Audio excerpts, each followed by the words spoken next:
In the heart of ancient Egypt, beneath the sands of time, lies a marvel that defies conventional wisdom, the Osireion.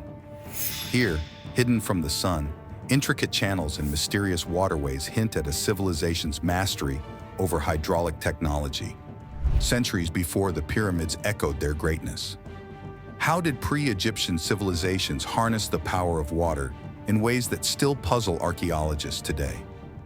Journey with us as we unravel the mysteries of pre-Egyptian underground hydraulic technology at the Osireion, Abydos's ancient mystery. Abydos, Egypt, is the world's oldest religious site, steeped in ancient history and mystery. This city was the very first capital of the ancient Egyptians, built during the time of the pharaohs. Pilgrims from all over would flock to Abydos to take part in rituals that reenacted the death and resurrection of their god, Osiris. They believed that the mountains to the west of Abydos contained a gateway through which souls would pass to reunite with Osiris in the afterlife. One of the most fascinating structures in Abydos is the Osireion.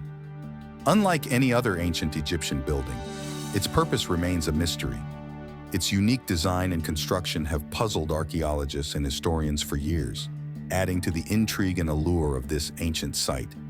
This impressive site is believed to be a crucial part of Seti I's funeral complex and might have been designed to resemble a tomb from the 18th dynasty Valley of the Kings.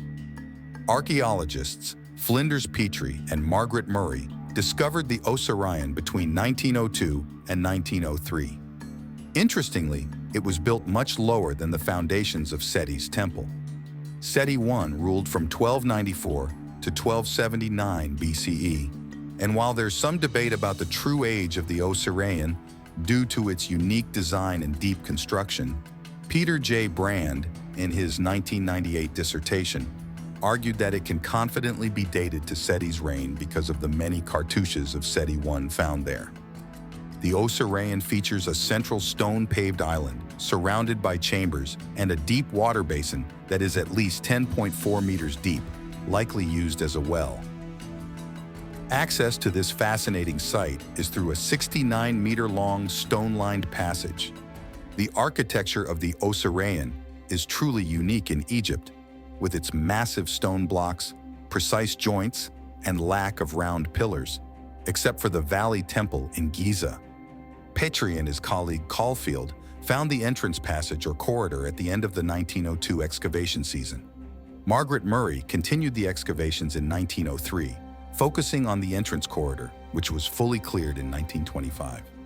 The western wall of this corridor is adorned with inscriptions from the Book of Gates, and the eastern wall has carvings from the Book of What is in the Underworld, though these seem to be unfinished. To protect these wall decorations, a roof was added around 1925 by the Antiquities Department. The passage slopes gently towards the south by about 10 feet. The original entrance to the passage was through an arch at the bottom of the surrounding wall, known as the Temenos Wall. The mud bricks that form the shaft and enclosure wall are the same, stamped with Seti's cartouche, further linking this mysterious structure to the reign of Seti I. The smaller southern chamber, according to Margaret Murray's design, featured carvings from the 168th chapter of the Book of the Dead. This chapter is all about the king worshiping the gods of the 12 carats. Originally, the chamber had a roof made of stone beams, but those were stolen long ago.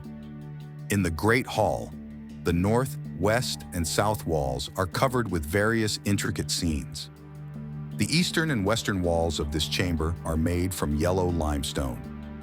Back in the day, this chamber had a roof, but now only a few small blocks remain in the northeast corner. The doorway that connects the transverse hall to the central hall is adorned with inscriptions from the Book of the Dead, though only small pieces of these texts have survived. A complex puzzle. The Osireion presents an intriguing architectural puzzle that diverges sharply from the conventional temple structures found throughout ancient Egypt. Unlike the linear rectangular layouts typical of Egyptian temples, the Osireion features a complex L-shaped configuration. This architectural anomaly prompts profound questions about the motivations behind its design and construction. One theory suggests that the above-ground temple's unique L shape resulted from an intriguing discovery during its construction. The builders unexpectedly encountered an ancient temple structure beneath the site. This discovery may have influenced their decision to adapt the temple's design into an L shape. It raises the question, what are the odds of constructing a temple atop another temple? Ancient Egyptian architecture is deeply intertwined with celestial alignments, particularly with stars. Therefore, it wouldn't be surprising if they intentionally chose a site already known for its geographical and astronomical significance. This suggests that they could have intentionally layered their construction, aiming to align their new temple closely with the older, underlying structure.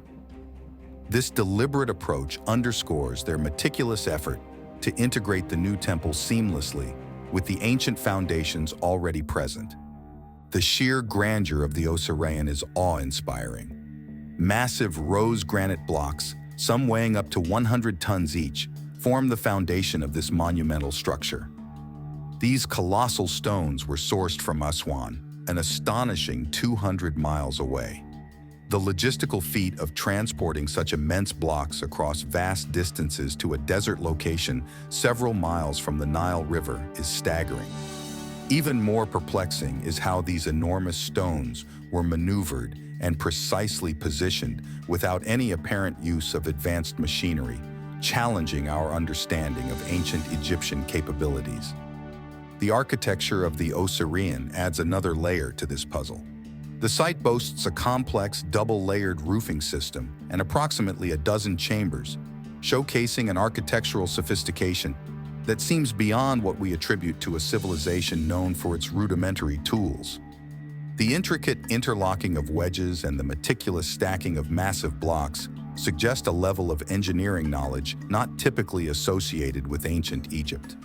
Moreover, the use of granite, a material far more difficult to work with than the commonly used limestone, hints at a technological prowess that surpasses what historical records suggest ancient Egyptians possessed. The Osirion's unusual architecture, the Osirion's perplexing lack of Egyptian hieroglyphs, artworks, or artifacts stands in stark contrast to the typical embellishments found in other ancient Egyptian temples and monuments. For instance, the Karnak temple complex in Luxor boasts extensive hieroglyphic inscriptions depicting pharaohs' victories and religious ceremonies. These inscriptions serve not only as decorative elements, but also as historical records, celebrating Egypt's rulers and their divine connections. Similarly, the Great Pyramid of Giza, a marvel of ancient engineering, is adorned with hieroglyphs that narrate the pharaoh's divine ascent to the afterlife.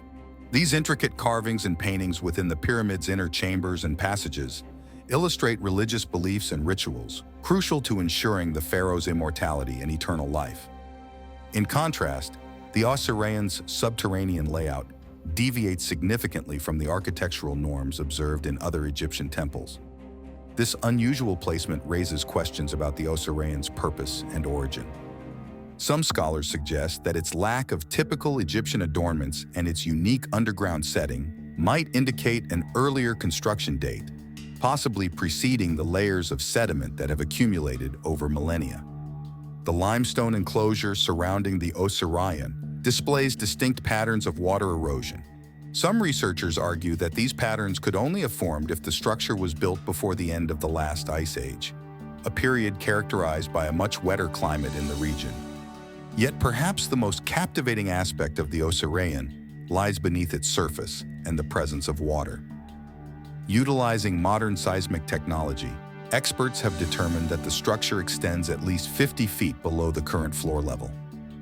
This revelation suggests that what we see today represents merely the uppermost part of a significantly larger construction. Furthermore, seismic tests have detected hollow chambers within this depth, captivating with the mystery of what might lie concealed within. Archaeologists, however, remain unable to explore these depths due to the persistent water that refills faster than it can be pumped out. The hydraulic system of the Osireion is notable for its intricate network of channels, basins, and potential sluices. These features were meticulously designed to control and manipulate water flow within the complex. The precision in their design and execution reflects a profound understanding of hydraulic engineering principles, encompassing dynamics of water flow and management of pressures. Comparing this sophisticated system with known dynastic Egyptian technology highlights stark disparities.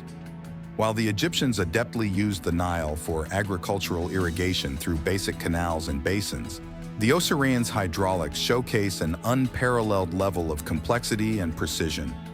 Such advancements provoke inquiries into the origins of this advanced engineering knowledge, suggesting the involvement of a civilization possessing technological prowess beyond what was previously acknowledged.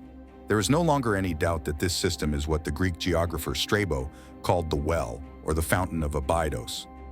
Strabo described it as being near the temple, situated at a great depth, and notable for its corridors with ceilings made of enormous monolithic blocks. This description perfectly matches what we have discovered. Strabo mentioned that if this structure is the oldest preserved Egyptian construction, it is fascinating that it is neither a temple nor a tomb, but a reservoir, a grand hydraulic work. This indicates that the ancient Egyptians had a deep understanding of the flow of underground waters and the laws that govern their rise and fall. These are important questions related to their worship practices, but there are also questions about the water itself. Where did it come from? Strabo mentioned a canal connecting the reservoir to the river. There must have been something special about this place because it's hard to believe the Egyptians would build such a massive structure just for collecting infiltrated water. They must have had a precise knowledge of the river's rise and fall and the subterranean water, often referred to as the underground Nile, which flows beneath the desert and cultivated lands. Modern hydraulic engineers are still studying this underground Nile to use it for irrigating the land. It would be incredibly interesting to find out what the level of the subterranean water was 4,000 years ago. This discovery could shed light on the ancient Egyptians' advanced understanding of water management and their impressive engineering skills. James Westerman's quest. James Westerman, a dedicated researcher, historian, and archaeologist, has spent several decades unraveling the mysteries of the Osireion. In his quest to find the water source, Westerman and his team have been meticulously monitoring the water quality in the structure and nearby wells to see if the Osireion's water is unique. Westerman's fascination with the Osireion began during his first expedition to Abydos in 1986. Since then, on subsequent trips, he has made several attempts to identify the source of the water flowing into the Osireion. He started with ground-penetrating radar and later used powerful dewatering pumps to try and reach the source beneath the structure. Despite all efforts, no one has been able to determine the full depth of the Osireion. Even when they pumped water at a rate of 500 gallons per minute, which is about 1,900 liters, Westerman and his team could not dewater the Osireion. What puzzled them even more was the absence of bedrock beneath the structure. Ground-penetrating radar, seismic technology, and deep well scans all failed to reveal any rock formations around the Osireion, suggesting that there are no isolated rock formations beneath it. Before Westerman began his research in the Osireion, the most detailed report on its physical features was a 1930 account by Dutch archaeologist Henry Frankfurt, published by the Egyptian Exploration Society. According to the report, Frankfurt was tasked with investigating whether there was any architectural connection between the Osireion and the Temple of Seti I. To do this, he decided to excavate along the axis between the two buildings. During these excavations, he discovered something fascinating. The front and rear walls of Chamber J extended upward, rising above the fragments of the Osireion roof. These walls helped support the sand layer on which the Temple of Seti I was built. Frankfurt's detailed vertical section diagram of the Osireion shows these rising walls above Chamber J, along with a fragment of the Temple of Seti I's western wall. Another important task for Frankfurt was to study the nature of the water appearing under the Osireion's basement. He conducted several groundwater measurements in the area from El Balyan to Abydos.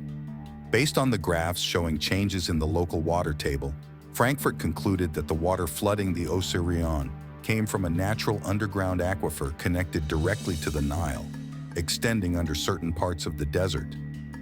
A third intriguing detail was the discovery of stairs located on both sides of the inner central hall of the Osireion, leading down into the water.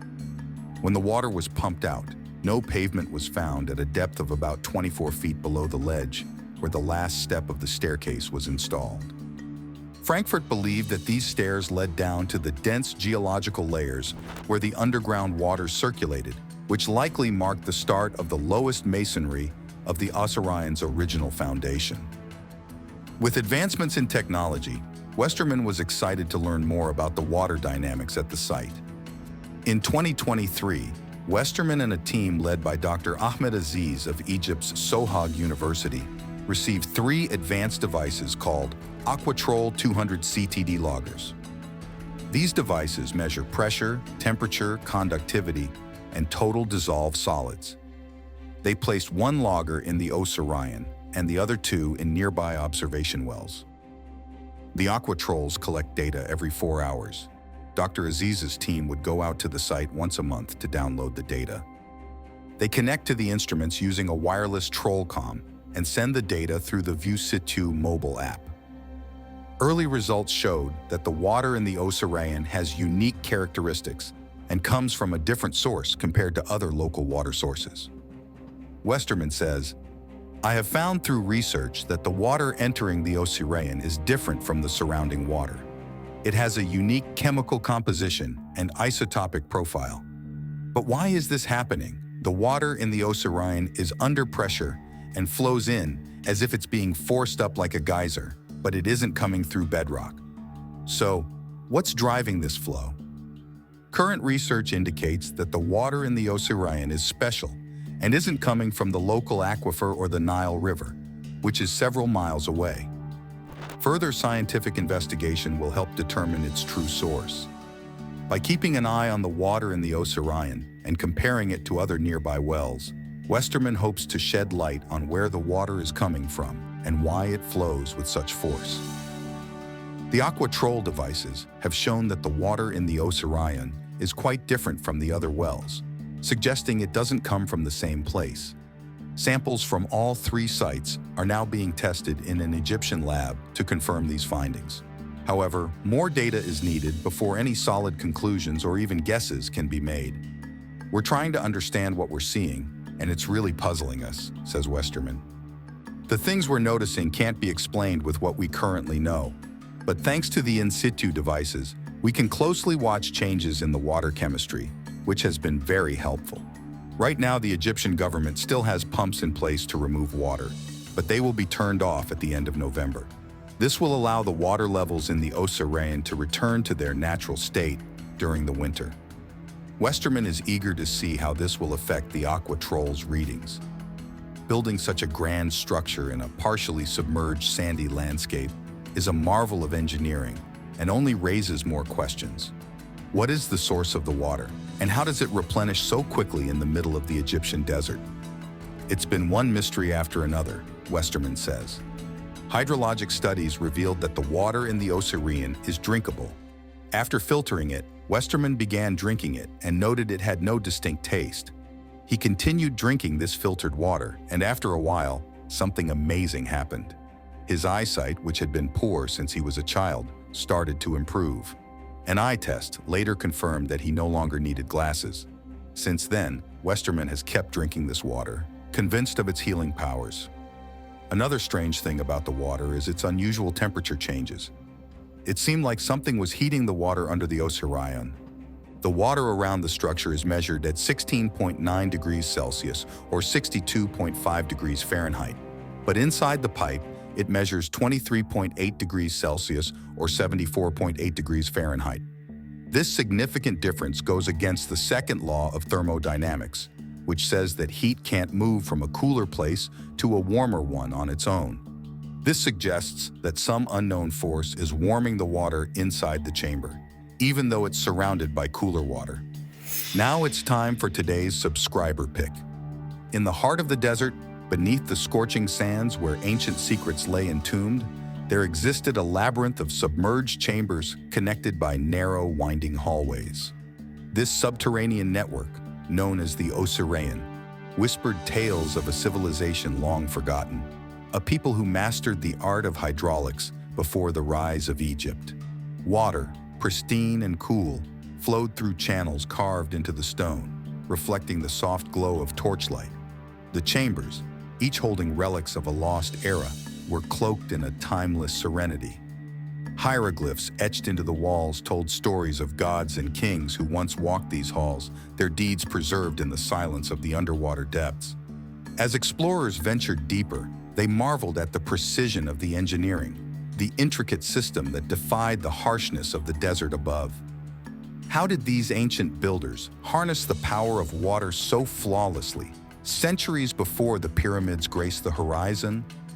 The pre-Egyptian underground hydraulic technology at the Osireion. Could this forgotten mastery reveal even older secrets of human ingenuity?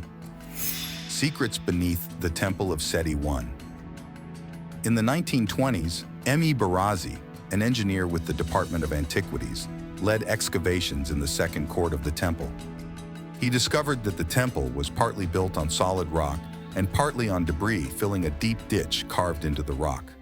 This ditch ran along the central axis of the Temple of Seti I, covering almost the middle third of its width. To test his hypothesis, several wells were drilled along the axis of the supposed channel. The results were fascinating. Soil samples from a point in the first court revealed a mix of debris, sand, and mud. At a depth of about 10 meters, fragments of limestone appeared, indicating a 60 centimeters thick layer. Beneath this was a very thin layer of mud, followed by another 60 centimeters of limestone. The drill then dropped into a 90 centimeters deep void before hitting a third layer of limestone, 40 centimeters thick, with sand and mud underneath. This suggested the existence of a constructed conduit about 90 centimeters deep, with a limestone roof and bed. The width of the conduit remained unknown. Further borings in the plantations west of the Antiquities zone yielded negative results until one, aligned with the axis, brought up granite fragments from a depth of about 7 meters. Another boring nearby, perpendicular to the axis, also found granite at a similar depth. Since no natural granite bed exists in the area, this indicated that the granite was brought in for construction. These findings suggested that the ancient builders excavated the central ditch in the rock to create an underground conduit, directing Nile water from a canal to the Osireion. According to the ancient geographer Strabo, a canal led to this place from the Great River. This grand underground structure is one of the biggest mysteries in Egyptian archaeology. Between 1958 and 1981, Frankfurt dug test pits around the outside walls of the main hall. At the very bottom, he discovered pottery from the Archaic period and early Old Kingdom. No pottery was found again until near the current ground level, where pots from the 30th dynasty appeared. This suggests that during the time in between, the monument was buried in sand and left untouched. It is possible that the structure was built in the early 4th dynasty, perhaps by Khufu himself. After the Old Kingdom fell, it might have been neglected and buried under sand. It was possibly rediscovered when Seti's workers were digging the foundations for his temple, forcing them to alter their plans. Behind the eastern wall of the Great Hall lies another transverse hall, which is identical to the one on the western side. However, this hall was originally not connected to the rest of the building. Its current entrance is through a hole in the back wall of the central square cell of the eastern wall of the hall, made in modern times. Despite this, during Seti I's reign, this transverse hall must have been accessible, as he had its saddle roof decorated with a stunning scene of the sky goddess Nuit stretched out over the world. At the time of Frankfurt's research, the western part of the Temple of Seti I was at risk of collapsing. To save it, 14 large piers of steel and concrete were sunk into the ground, below water level, between the temple's western wall and the transverse hall's eastern wall. During this work, no passage or stairway connecting the two buildings was found, leaving the workers puzzled about how Seti's men managed to decorate the roof. New insights into the Osirion's groundwater. James Westerman reports that Dr. James Brooks and Dr. Bahai Isawi's geological survey, as part of their project, uncovered a surprising new theory about the source of groundwater in the Osireion and the geology of the Abydos area. Their findings, detailed in their report, suggest the groundwater in the Osireion doesn't come from the Nile directly. Instead, it comes from an ancient aquifer within the Kena sand, filled with fossil water from 10,000 to 5,000 years ago, which flows from the eastern side of the Western Desert toward the Nile Valley. The water level in this aquifer is unpredictable. These findings challenge earlier ideas from researchers like Frankfurt. However, when the Nile's water level is exceptionally high, it can affect the local aquifer, adding another factor that influences the groundwater height in the Osireion. The Kena Bend is a fascinating feature of the Egyptian River Nile in Upper Egypt. In this area, the Nile takes an unexpected turn, making a wide loop towards the east. This stretch of the river is framed by impressive limestone cliffs on both sides. It's known as one of the most geologically complex parts of the Nile Valley because it intersects with significant tectonic features like the Wadi Kena and the Kena Safaga Shear Zone, and it is also close to the Red Sea Rift. Several studies, starting with researcher Youssef in 1968, published in the Egyptian Journal of Remote Sensing and Space Science, have explored the origins and geological evolution of the Egyptian Nile Valley. These studies generally agree that the Nile's path was shaped by structural forces. Youssef suggested that the valley was formed by wrench faults running parallel to either the Gulf of Suez Red Sea or the Gulf of Aqaba. He believed that lateral movements along these faults, along with slight vertical shifts, led to the river cutting into these weak zones, forming the valley before the Pliocene epoch. In 2003, Youssef further connected the main Kena Safaga shear direction of the Nile Valley to the compressive stresses during the Gulf of Suez rifting and the Red Sea extension phases in the Oligocene to early Pliocene. Seismological studies have shown that the valley runs along a seismically active belt, with most strong earthquakes linked to the tectonics of the Red Sea's axial zone.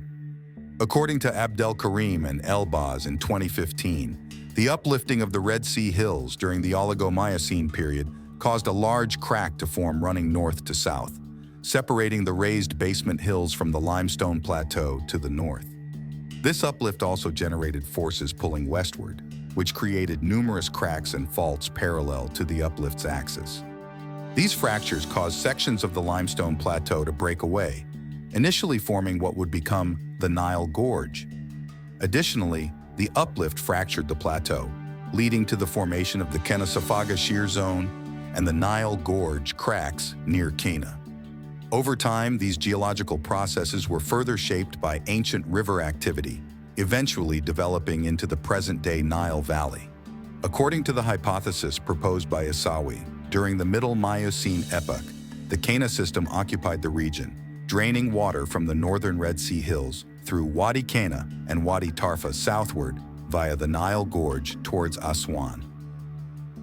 The northward flowing Nile system emerged later in response to the late Miocene drying of the Mediterranean Sea and regional tectonic uplifts that altered the African mainland's northern slope.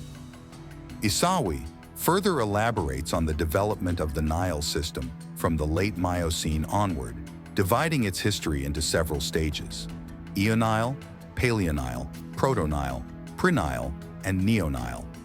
During the Eonile stage, the system integrated the earlier Kena system, causing a reversal of their flow to the north and deepening the valley significantly. Many researchers argue that the Kena Bend formed due to an ancient fault system that was reactivated over time. One interpretation viewed the bend as a complex zone where different segments of the valley, running in various directions, meet and accommodate each other. It was suggested that movements related to the Red Sea rifting during the Tertiary period reactivated a northeast to southwest shear zone, altering the course of the Nile River. Others extended this idea, proposing that the fault zone stretches westward through the bend.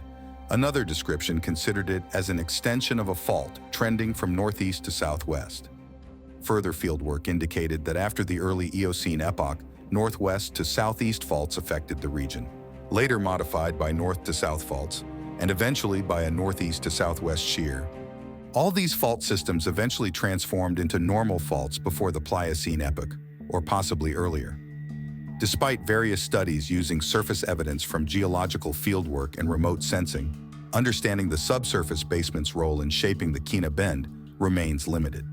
Subsurface data, primarily from shallow groundwater wells, lacks information on the basement complex, complicating efforts to fully comprehend how it influences the Nile's course at the bend. To address these gaps, current research utilizes remote sensing and aeromagnetic data to explore how the Kina Bend's shape relates to the underlying basement terrains and deep-seated structures. Satellite imagery aids in mapping surface geology and large-scale landforms, which are challenging to study through traditional field methods or aerial photography alone. Meanwhile, aeromagnetic surveys detect variations in the magnetic properties of crystalline basement rocks, revealing hidden relief and structural details beneath thick sedimentary layers. What do you think the discovery of an ancient structure like the Osireion, surrounded by groundwater, tells us about ancient Egyptian engineering? Let us know your opinion in the comments below.